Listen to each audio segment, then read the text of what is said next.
জ্যা বৃত্তাকার ক্ষেত্রকে দুটি ড্যাশে বিভক্ত করে। তাহলে একটা বৃত্তের পরিধি, এটা কেন্দ্র। আগে আমায় দেখতে হবে পি এ কিউটা কোথায় আছে। পি এ ব্যাসার্ধ নিয়ে একটা বৃত্ত আঁকলাম। তাহলে এই দুটো বৃত্তের,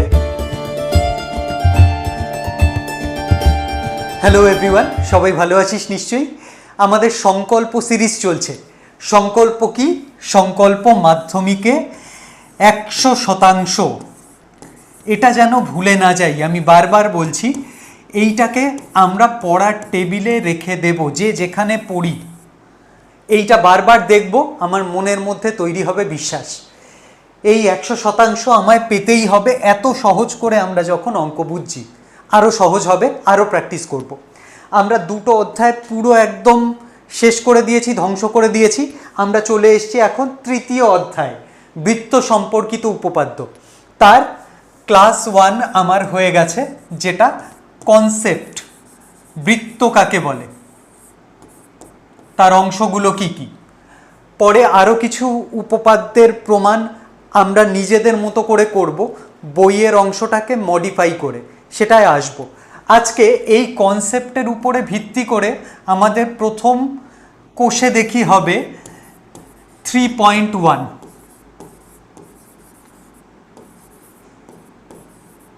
এটা আমার ক্লাস 2 বৃত্ত সম্পর্কিত উপপাদ্যের, ঠিক আছে। এটা আশা করি এক্ষুনি হয়ে যাবে ছোট, আর এটা খুব সহজে আমরা বুঝতে পারবো, কারণ আগের দিন কনসেপ্ট গোটাটাই আমরা আয়ত্ত করে ফেলেছি। চল সরাসরি আমরা জাম্প করি আমাদের প্রথম প্রশ্নে। কোষে দেখি 3.1, পাশের ও কেন্দ্রীয় বৃত্তের ছবি দেখি, কোন কোন ব্যাসার্ধ পি এ কিউ বৃত্তাংশে অবস্থিত দেখি। আগে আমায় দেখতে হবে পি এ কিউটা কোথায় আছে। পি এ কিউ, এতটা জায়গা জুড়ে কথাবার্তা চলছে, এই অংশটুকু বাদ। তাহলে এই যে অংশটা আমি দাগালাম নীল কালি দিয়ে, সেখানে কোন কোন ব্যাসার্ধ আছে সেটা দেখি। একটা হচ্ছে ওপি ব্যাসার্ধ, তাহলে ওপি আছে, ও এ আছে, ও সি আছে, ও কিউ আছে। এই চারটে আমি দেখতে পাচ্ছি, এটা হচ্ছে আমার উত্তর, ঠিক আছে। নেক্সট কোয়েশ্চেন, এরকমই ছোট ছোট আছে সব।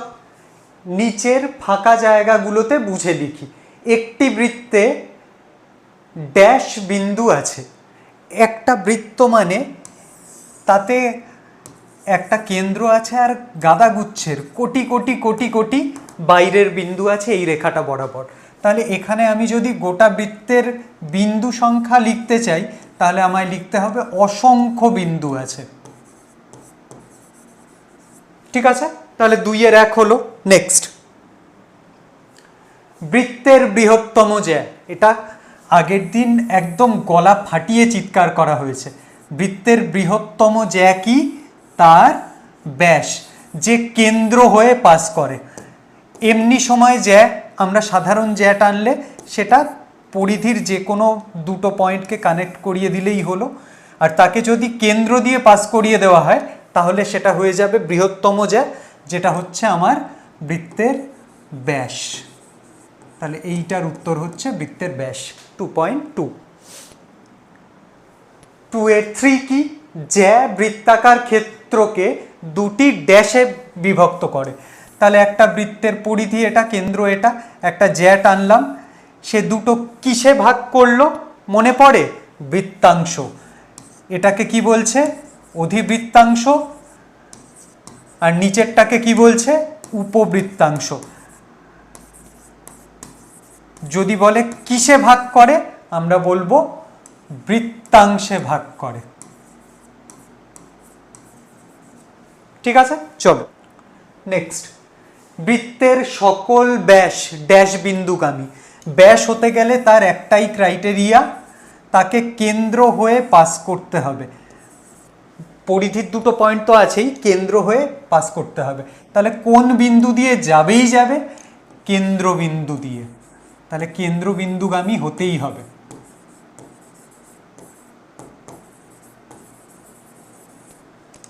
ঠিক আছে, নো প্রবলেম। চলো, দুটি বৃত্তাংশ সমান হলে তাদের বৃত্তচাপ দুটোর দৈর্ঘ্য কি হবে? দুটি বৃত্তাংশ যদি সমান হয়ে যায়, তার মানে এরকম হাফ হাফ কাট হয়েছে, তাহলে বৃত্তচাপ দুটোর কি গতি? এইটাও যতটা লম্বা এইটাও ততটাই লম্বা, তাহলে বৃত্তচাপ দুটোর দৈর্ঘ্য কি হতে হবে? তখন সমান হতে হবে। ঠিক আছে, চলো নেক্সট 6, একটি বৃত্তাকার ক্ষেত্রের বৃত্তকলা হলো বৃত্তচাপ এবং দুটি ড্যাশ দ্বারা সীমাবদ্ধ অঞ্চল। বৃত্তকলা মনে পড়ে? কেন্দ্র এখানে, বৃত্তচাপ কাটলাম এক্স ওয়াই, তাকে জুড়ে দিলাম, তাহলে কি দিয়ে এরা সীমাবদ্ধ হলো? ব্যাসার্ধ দিয়ে। ও এক্স হচ্ছে একটা ব্যাসার্ধ, ও ওয়াই হচ্ছে আর একটা ব্যাসার্ধ। তাহলে একটি বৃত্তাকার ক্ষেত্রের বৃত্তকলা হলো বৃত্তচাপ এবং দুটি ব্যাসার্ধ দ্বারা সীমাবদ্ধ ক্ষেত্র। তাহলে এখানে আমি কি লিখব? দুটি ব্যাসার্ধ। ঠিক আছে, চলো 2-7, বৃত্তের বাইরের কোনো বিন্দু ও কেন্দ্রের সংযোজক রেখাংশের দৈর্ঘ্য ব্যাসার্ধের দৈর্ঘ্য অপেক্ষা কি? এইটা একটা ছবি এঁকে নিলে একদম পরিষ্কার। এঁকে নিলাম বৃত্ত, বৃত্তের কেন্দ্র এখানে, বলছে বাইরের কোনো একটা বিন্দু থেকে আমাকে সংযোজক সরলরেখা টানতে হবে। বাইরের বিন্দুটা ধরা যাক পি, তাহলে পি আর ওকে যুক্ত করে দিলাম। তাহলে পি যখন এই বৃত্তের পরিধিটাকে ফুঁড়ে কেন্দ্রের দিকে আসছে, ও বেচারা পরিধিকে ধরা যাক জেড বিন্দুতে কাট করলো, তাহলে এটা জেড। বলছে পিও অর্থাৎ এই সংযোজক রেখাংশটার দৈর্ঘ্য ও জেড এই ব্যাসার্ধের দৈর্ঘ্যের থেকে বড় হবে না ছোট হবে? দেখতেই তো পাচ্ছি পরিষ্কার, এটা সবসময় বড়ই হবে। ঠিক আছে, 3 নম্বর, 2-এর ঝামেলা মিটলো। স্কেল, পেন্সিল, কম্পাসের সাহায্যে একটি বৃত্ত এঁকে কেন্দ্র, জ্যা, ব্যাস, ব্যাসার্ধ, উপচাপ, অধিচাপ নির্দেশ করি। চলো করি। এত যখন সমস্যা ওদের জীবনে, আমাদেরকে একটা ছবি এঁকে এটাকে সুরাহা করতে হবে। একটা বৃত্ত এঁকে নিয়েছি, কি বলেছে? তার কেন্দ্র আগে দেখাও। তাহলে কেন্দ্র, এটা হচ্ছে কেন্দ্র, নাম দিলাম ও। জ্যা, কোনো একটা জ্যা আঁকি, ধরা যাক এইটা পি, এইটা কিউ, তাহলে পি আর কিউকে আমি জয়েন করে দিলেই জ্যা, পি কিউ হলো জ্যা।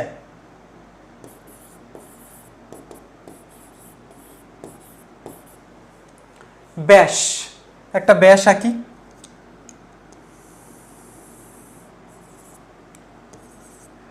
এটা যদি এ বি হয়, তাহলে এ বি ও হয়ে যাচ্ছে।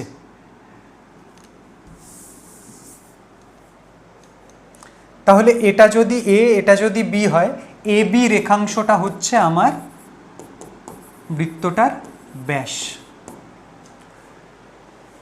ব্যাসার্ধ কি? যে কোনো একটাকে দেখিয়ে দাও। ও বি, এটা হচ্ছে আমার ধরো ব্যাসার্ধ, আরও আছে, প্রচুর আছে। তাহলে কেন্দ্র হয়ে গেল, জ্যা হয়ে গেল, ব্যাস হয়ে গেল, ব্যাসার্ধ হয়ে গেল। ব্যাসার্ধ অবধি হলো।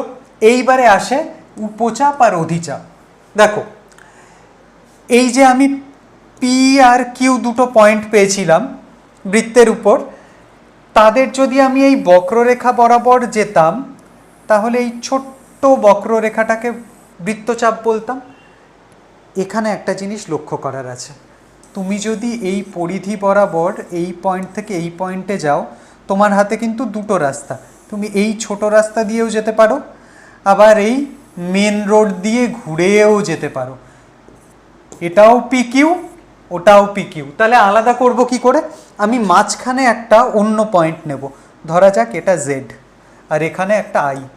তাহলে আমি বড়টাকে বোঝাতে গেলে পি আই কিউ বলবো, আর যেহেতু এটা বৃত্তচাপ এর মাথায় এরকম একটা ব্র্যাকেটের মতো অংশ দেব। তাহলে এটা হচ্ছে বড় চাপ, এটাকে বলে অধিচাপ।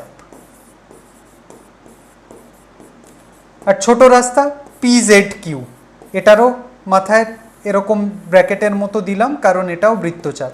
এটা ছোট রাস্তা তাই এটাকে বলে উপচাপ। সবসময় মনে রাখবে ছোট হলে উপ দিয়ে লিখব, বড় হলে অধি দিয়ে লিখব। তাহলে এই বৃত্তটার ক্ষেত্রে এইখানে একটা পয়েন্ট নিয়ে নিই কে, আর এইখানে একটা পয়েন্ট নিয়ে নিই এস। তাহলে পি কে কিউ মাথায় চাপ সাইন, এটা হচ্ছে উপচাপ। আর পি এস কিউ মাথায় চাপের সাইন, এটা হচ্ছে অধিচাপ। সবটা আমরা এঁকে নিলাম ঝপাঝপ। আর কোনো সমস্যা নেই? চলো, হয়ে গেছে। নেক্সট 4 দাগ, সত্য না মিথ্যা লিখি। বৃত্ত একটি সমতলিক চিত্র, মানে একটাই সমতলে এঁটে যায়, আর কোনো উঠে থাকার ব্যাপার নেই, এটা একদম সত্যি কথা। তাহলে এটা কি? সত্য। ঠিক আছে, চলো নেক্সট। বৃত্তাংশ একটি সমতলিক ক্ষেত্র। হ্যাঁ, বৃত্ত যদি সমতলিক হয় বৃত্তাংশ তো অবশ্যই। তাহলে এই অংশটা বা এই অংশটা দুটোই সমতলিক ক্ষেত্র, এটাও সত্যি। সমতল থেকে উঠে আসার কোনো ব্যাপার না থাকলেই সমতলিক ক্ষেত্র। ঠিক আছে, নেক্সট 3 নম্বর, বৃত্তকলা একটি সমতলিক ক্ষেত্র। একদম তাই। বৃত্ত এরকম আছে, এইটা একটা ছোট বৃত্তকলা আর এইটা একটা বড় বৃত্তকলা, দুটোই এই সমতলে আটকে আছে, তাহলে এটাও সমতলিক ক্ষেত্র, এটাও সত্য। বাহ, সুন্দর, সত্যি সত্যি কথা বলে যাচ্ছে। নেক্সট, যে একটি সরল রেখাংশ। হ্যাঁ, পরিধির উপর যে কোনো দুটো পয়েন্ট নাও, এক্স আর ওয়াই, তাদেরকে এই সরল রেখা দিয়ে যুক্ত করে দিলেই সে যায়, তাহলে এটা সরল রেখাংশ তো বটেই, এটাও সত্য। তাহলে 4 পর্যন্ত সত্যি। নেক্সট 5, চাপ হলো একটি সরল রেখাংশ। এইটা দিয়ে আমাদের চাপে ফেলার চেষ্টা করা হচ্ছে।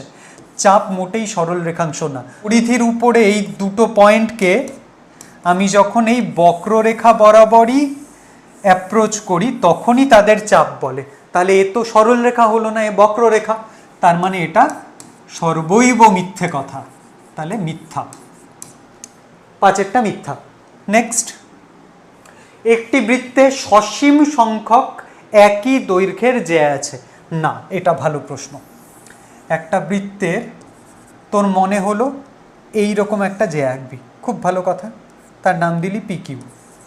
এরকম তো আরও হাজার হাজার জ্যা থাকতে পারে একই দৈর্ঘ্যের, এসটি,